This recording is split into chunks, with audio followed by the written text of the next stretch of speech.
Hello students.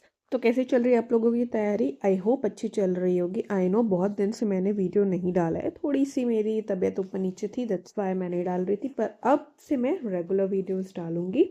Okay, तो जो हमने जहाँ तक छोड़ा था सैम्पल पेपर उसको कंटिन्यू करते हैं। हमने 24 तक कर लिया था सेक्शन बी का, अब हम 25 से करते हैं।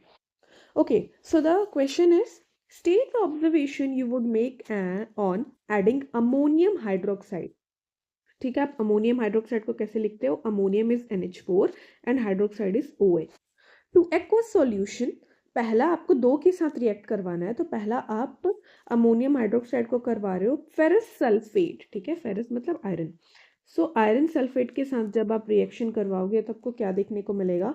तो हियर यू विल सी कि यहाँ पे आपको FeOH, ऑब्वियसली आपको पता है यहाँ पे क्या हो जाएगा, डबल डिस्प्लेसमेंट रिएक्शन होगी। ठीक है, डबल डिस्प्लेसमेंट हमने पहले चैप्टर में पढ़ा है, बस उसी को आपको लगाना है और यहाँ पे आपका ये आ जाएगा। मतलब यहाँ पे आपका बन रहा है फेरस हाइड्रोक्साइड, ठीक है, और अमोनियम सल्फेट आपका प्रोडक्ट बनेगा फर्स्ट वाले में। देन सेकंड में आपको बोला है कि आपको अमोनियम हाइड्रोक्साइड का रिएक्शन करवाना है एल्यूमिनियम क्लोराइड के साथ। तो जब आप इसका करवाओगे अगेन यहाँ पे आपका डबल डिस्प्लेसमेंट देखने को मिलेगा। तो यहाँ पे आपका आ जाएगा aluminium hydroxide plus NH4Cl, ammonium chloride देखने को मिलेगा। ठीक है, ये दोनों आपको बच्चों, लेकिन ध्यान रखना आपको बैलेंस वे में लिखना है। ठीक है, ये रिएक्शन जो मैंने लिखा है बैलेंस नहीं है। अगर हम बैलेंस करेंगे तो हमारा यहाँ पे 2 आ जाएगा। ठीक है, अभी हमारा इक्वेशन बैलेंस है एंड सेकेंड वाले में भी हमारा यहाँ पे 3 आ जाएगा। ओके, सो और यहाँ पे हमारा 3 आ जाएगा, तो NH4 बैलेंस हो गया। ओके, ये हमारा बैलेंस इक्वेशन है। आपको हमेशा बैलेंस लिखना है, अदरवाइज आपके मार्क्स कट सकते हैं। ठीक है, आगे बढ़ते हैं 26 की तरफ। Why are chips packet puffed when we buy them from market? क्यों? आपने देखा होगा कि चिप्स के पैकेट होते हैं फुले फुले होते हैं, अंदर हवा भरा होता है। तो क्यों ऐसे होते हैं? क्योंकि क्या होता है कि जो आपके कुकिंग ऑयल्स होते हैं ना बच्चों, कुकिंग ऑयल जो होता है वो ऑक्सीडाइज्ड हो जाता है जब वो एयर के कांटेक्ट में आता है। ठीक है, देखो कुकिंग ऑयल जब एयर के प्रेजेंस में आता है तो वो क्या होता है, वो ऑक्सीडाइज्ड हो जाता है। ठीक है, और क्या करता है, एक आपको बैड स्मेल देखने को मिलेगी। ठीक है, तो इसीलिए चिप्स पैकेट में ऑक्सीजन की जगह पे नाइट्रोजन भरा जाता है ताकि आपका ये स्मेल वाला दिक्कत और ना ही फूड ऑक्सीडाइज्ड हो। इसीलिए जब वहां पे वो नाइट्रोजन भरते हैं इसलिए पफ्ड से दिखते हैं, फुले फुले दिखते हैं। ठीक है, second one is paint is applied on article made up of iron. Why? It's very easy है ना। आयरन के आप कोई भी सामान, जैसे घर में कूलर हो या कोई भी आयरन का चीज़ हो, आप उसमें क्यों पेंट करते हो? क्योंकि आयरन क्या होता है, इजीली आपका रस्ट हो जाता है उसमें। ठीक है, मॉइस्चर एंड आपका एयर के प्रेजेंस में एटमॉस्फेरिक ऑक्सीजन और आपका मॉइस्चर के प्रेजेंस में आयरन रस्ट, मतलब रस्टिंग हो जाती है उसमें। तो टू प्रिवेंट कोरोजन और रस्टिंग हम वहाँ पे क्या करते हैं, हम पेंट लगाते हैं ताकि एक layer, paint is act like an barrier, है ना। पेंट कैसे काम करता है? एज अ बैरियर काम करता है, ताकि वो कांटेक्ट बंद कर देता है हमारा जो मॉइस्चर और एयर जो हमारे एटमॉस्फेयर में प्रेजेंट है उसमें और आयरन के बीच में एक बैरियर बना देता है, जो कि वो दोनों कांटेक्ट में नहीं आते हैं, तो फिर हमारा वो ऑक्सीडाइज नहीं होता है और फिर उसमें कोरोशन नहीं होता है।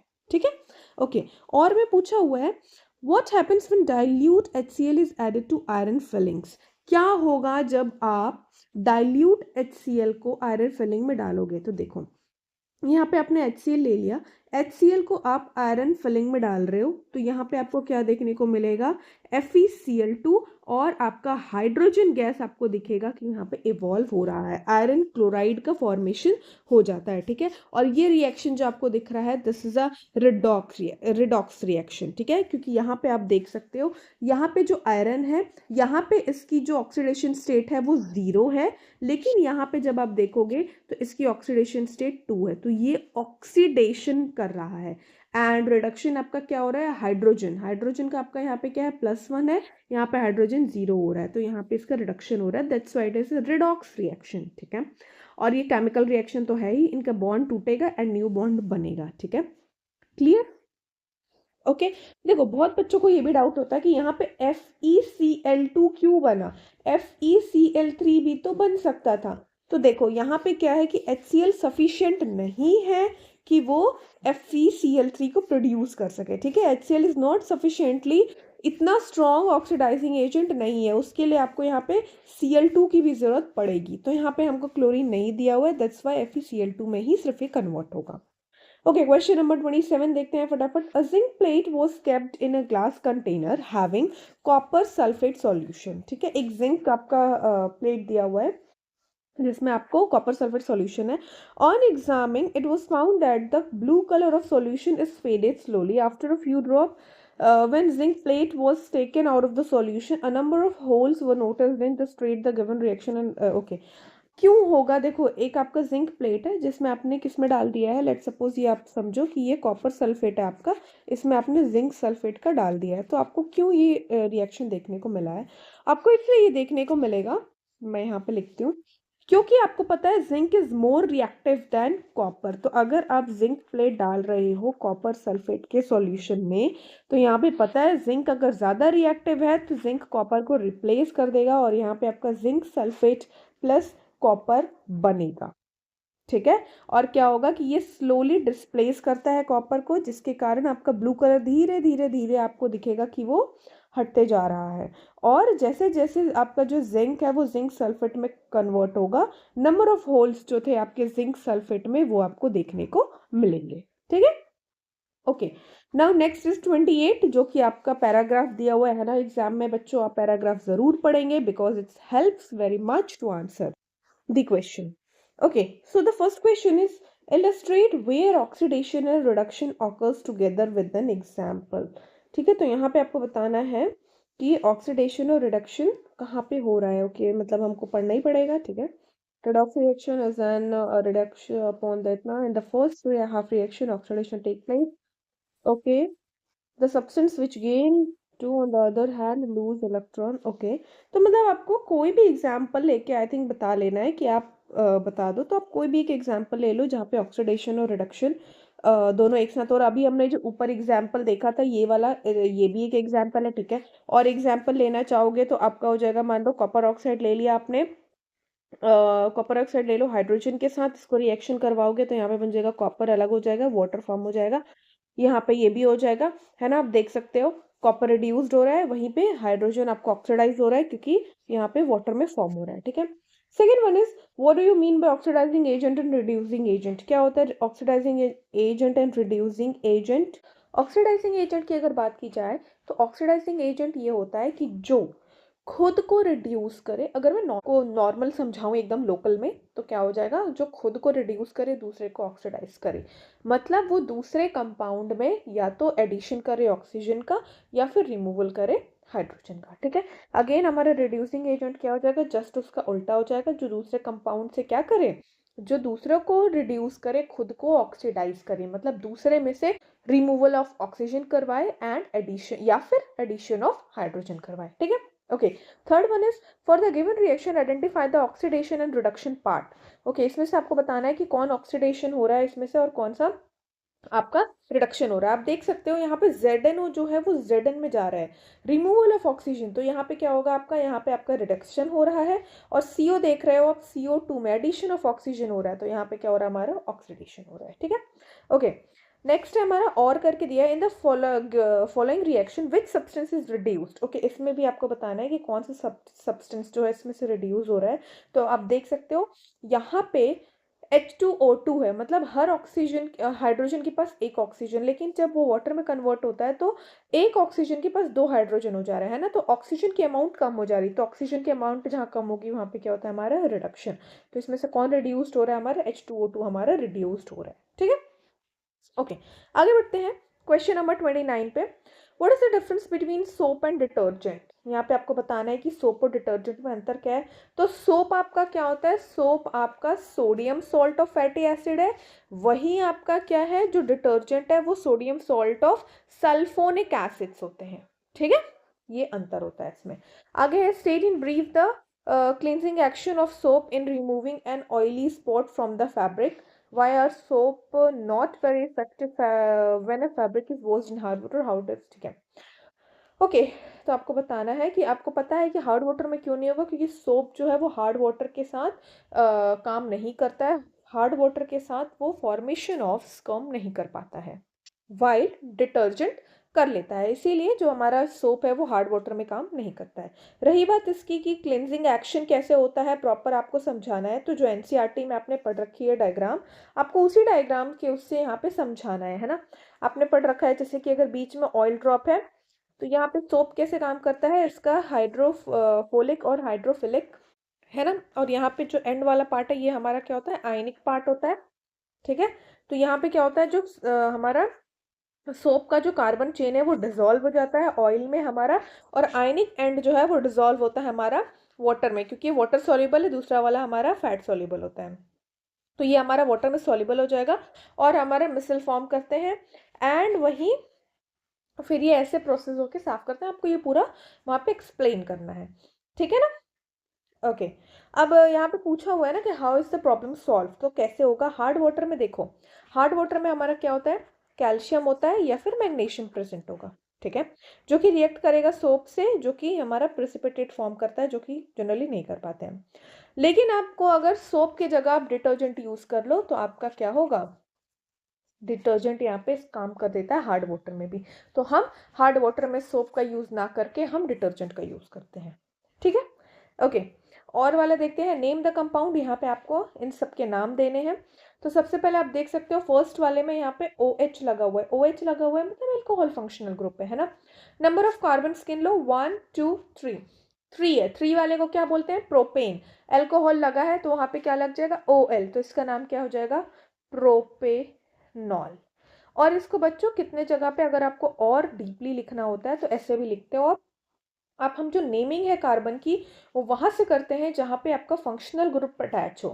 तो ये वाले आप देख पा रहे हो राइट हैंड वाले कार्बन पे आपका OH अटैच है, तो हम नंबर 1 कार्बन उसको बोलेंगे, ठीक है। तो इसका नाम भी ऐसे भी लिखते हैं, प्रोपेन, ठीक है।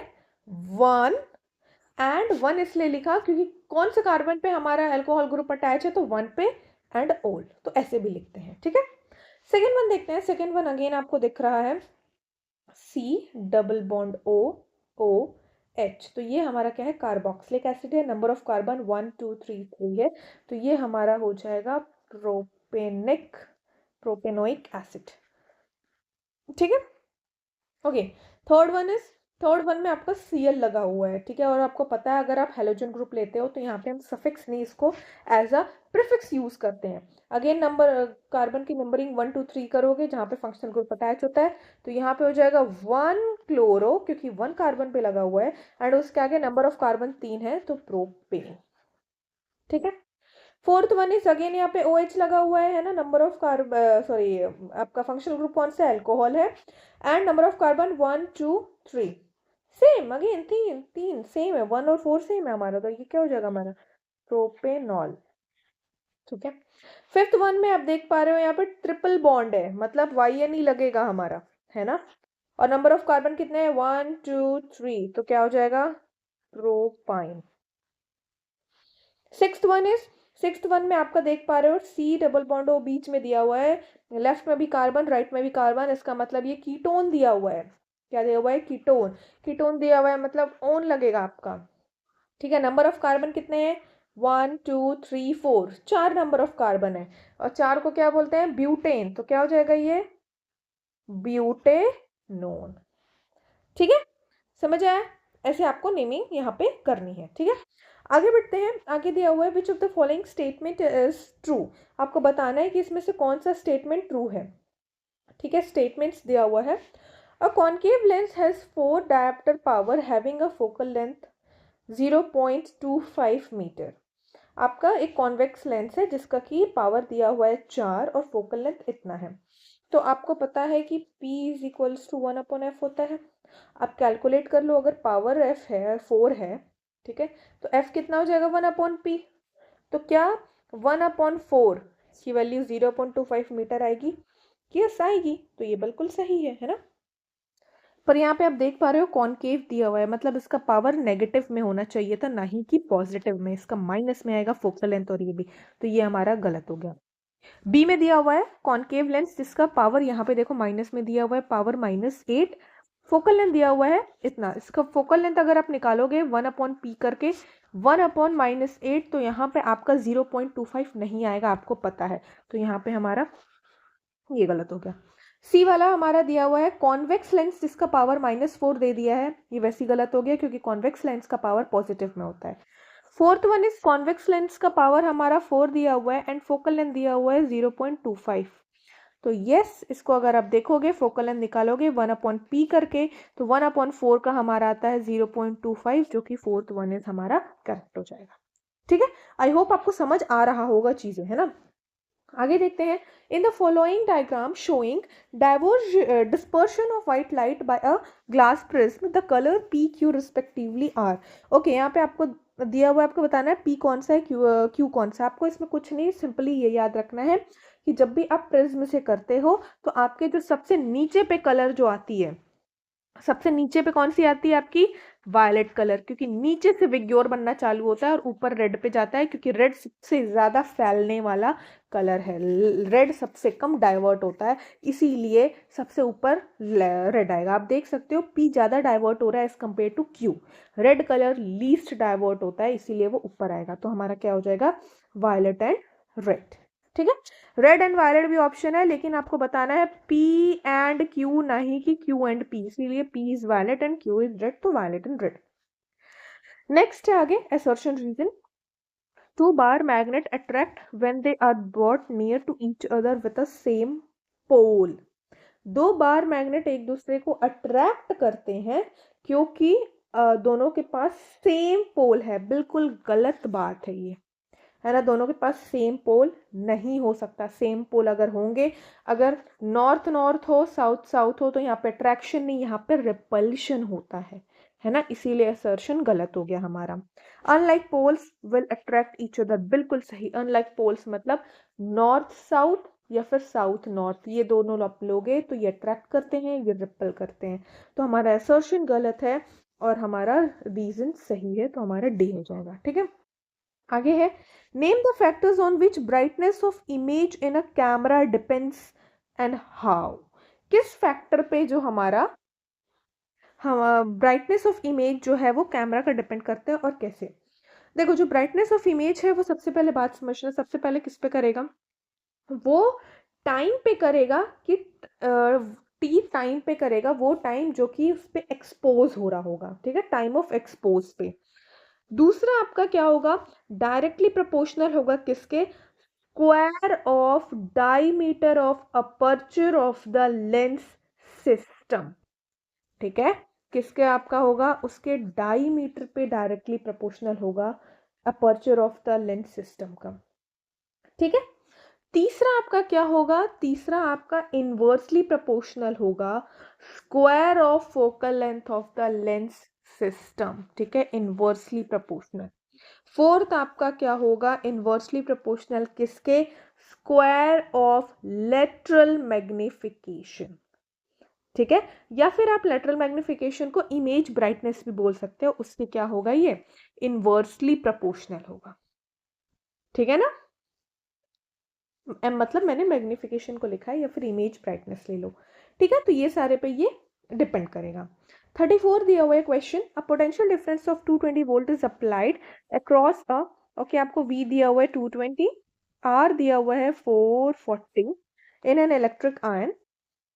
ठीक है, पहला आपको find the current, it's very simple, है ना। ओम्स लॉ से आप V is equals to I R लगाओगे, I is equals to V upon R, मतलब कि 220 अपॉन 440, दैट इज 1/2, 0.5 एम्पियर आ गया। Second one is heat energy produced in 30 second. आपको हीट एनर्जी निकालनी है, हीट का फॉर्मूला आपको याद होना बहुत जरूरी है, V square upon R T. V square मतलब 220 का स्क्वायर कर लो, इंटू 30 कर लो, अपॉन 420 कर लो, 440। ठीक है, इसको सॉल्व कर लेना आप, इसको सॉल्व करके जो भी आएगा, ओके तो इसको सॉल्व करके भी देख लेते हैं हम। इसको सॉल्व करके हमारा आ रहा है आंसर 3000, मैं यहाँ लिख देती हूँ 3300 जूल। ठीक है, ये इसका आंसर हो जाएगा। ओके, और मैं आपका फिर नेक्स्ट क्वेश्चन दिया हुआ है, और में calculate the cost of seeing 2 movie on colour TV daily for month of September. ठीक है, आपको क्या करना है, कैलकुलेट करना है। गिवन वोल्टेज, टीवी का वोल्टेज दिया हुआ है 60 watt, duration of each movie is okay 2 hours 30 minutes and 1 kilo power vote is इतना। ओके आप क्या कर रहे हो, आप हर रोज 2 मूवी देख रहे हो, ठीक है। तो अगर आप हर रोज 2 मूवी देख रहे हो, हर मूवी का ड्यूरेशन कितना है, 2.5 आवर्स है, ठीक है। अब सितंबर का मतलब सितंबर में टोटल कितने दिन होते हैं, 30 डेज, तो 30 डेज के लिए देख रहे हो, इतना हो गया, ठीक है। इसको जब आप सॉल्व करोगे तो ये आ जाएगा आपका 150 आवर्स के लिए आप देख लिया आपने टोटल 150। देखो बच्चों ऐसे आएगा आपका कि हमने क्या लिया है यहाँ पे, एक दिन में आप 2 मूवी देख रहे हो, एक दिन में आप हर मूवी का जो देख रहे हो ड्यूरेशन वो 2.5 आवर्स है, एंड आप सितंबर मंथ का 30 डेज के लिए देख रहे हो, ठीक है। तो आप जस्ट मल्टीप्लाई करोगे, 30 into 2 is 60 and 60 into 2 is 120, and ये जो हाफ है मतलब आधा घंटा और, तो 120 प्लस 30 करोगे तो आपका आ जाएगा 150 आवर्स, ठीक है। बात समझ आई, इट्स वेरी सिंपल कैलकुलेशन है ना, आपको ऐसे कैलकुलेट कर लेना है, ठीक है। उसके बाद अब आप लगाओगे कि आप कितना एनर्जी कंज्यूम्ड कर रहे हो, तो एनर्जी कंज्यूम्ड में आप क्या करोगे, एनर्जी कंज्यूम में आप करते हो वॉट आवर अपॉन 1000। तो वाट आपका कितना दिया हुआ है, वाट आपका दिया हुआ है 60 यूज करता है, एंड टोटल हमारा आ गया 150 अपॉन 1000, 0 से 0 कट कर लिया, एंड इसको सॉल्व कर दिया तो कितना आ गया 9 किलो वॉट आवर, ठीक है। तो कॉस्ट कितना आ गया आपके 2 मूवी का, 9 हो गया हमारा इसका, और एक का है 4, इंटू 4 कर लो, मतलब 36 रुपीज ओनली, ठीक है। आई होप आपको यहाँ तक समझ आया होगा। इसके आगे के जो क्वेश्चंस है वो हम करेंगे नेक्स्ट वीडियो में। Thank you.